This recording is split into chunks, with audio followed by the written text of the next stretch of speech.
Moot court competition में part लेना बहुत एक्साइटिंग लगता है ना लॉ कॉलेज में।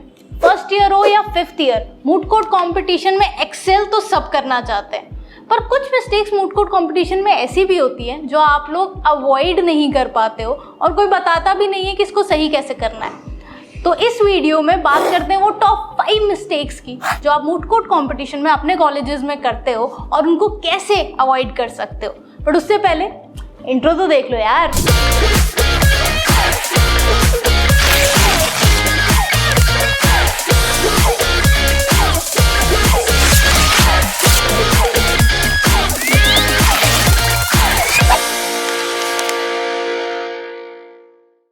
So the very first thing that we have in line is you pay a lot of attention in substantive law. Procedural law पे बहुत कम ध्यान देते हो। आपको ये तो पता है कि सेक्शन ये क्या बोल रहा है, पर उसका प्रोसीजर कहाँ है वहाँ पे जजेस कभी कभार आपको घुमा देते हैं। फॉर एग्जाम्पल कि अगर कोई आर्बिट्रेशन प्रोसीडिंग चल रही है, उसका केस चल रहा है और जजेस ने आपको बोल दिया कि इस मोमेंट पे एकदम लास्ट में क्या मैं नया विटनेस इंट्रोड्यूस कर दूँ, और आप थोड़ा सा सोच में पड़ गए कि हो सकता है नहीं हो सकता। क्यों? क्योंकि आप प्रोसीजरल लॉ पे ध्यान नहीं देते। सो सब्सटैंटिव लॉ के साथ साथ में प्रोसीजरल लॉ पे भी अटेंशन दिया करो। दूसरा, अपनी टाइमिंग के साथ में छेड़छाड़ी मत करो। Moot court competition unlike the original court time bound होते हैं। आपको इतना ही टाइम लिमिट दिया जाता है किसी भी आर्ग्यूमेंट को बोलने के लिए या फिर अपनी बात रखने के लिए। तो हमेशा प्रैक्टिस करो कि टाइमिंग बाउंड मैनर में ही हो। 25 मिनट का टाइमर है तो 20 मिनट में ही कैसे अपनी बात कहनी है, वो चीज़ आपके दिमाग में चलनी चाहिए। जब भी प्रैक्टिस कर रहे हो एक रिसर्चर को साथ में लेके बैठो कि आपका फ्लो ऑफ आर्ग्यूमेंट और सारी चीज़ें इंक्लूड हो रही हैं उस टाइम बाउंड मैनर में कि नहीं। तीसरा, आपकी बॉडी मिसडिमीन, आपका डिमीनर एक्चुअली एंड वॉइस बहुत मैटर करती है।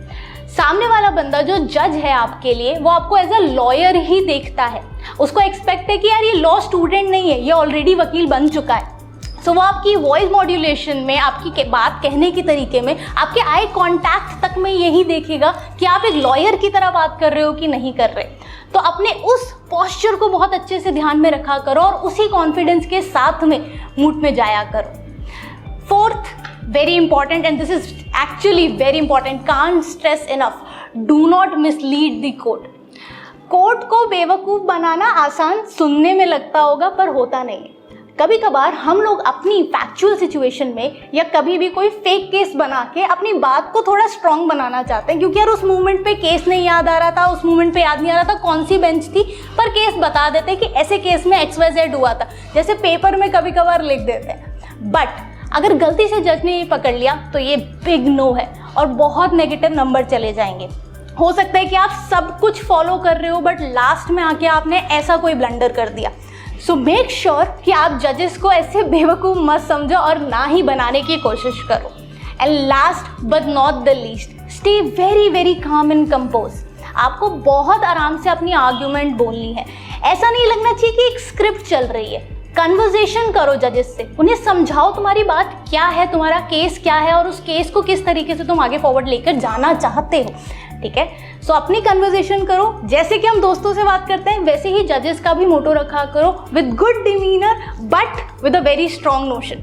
All the best for all the moot court competition. I hope कि ये 5 मिस्टेक्स तो अब आप अवॉइड करोगे और इस तरीके के बहुत सारे वीडियोस के लिए don't forget to subscribe, like and share this video.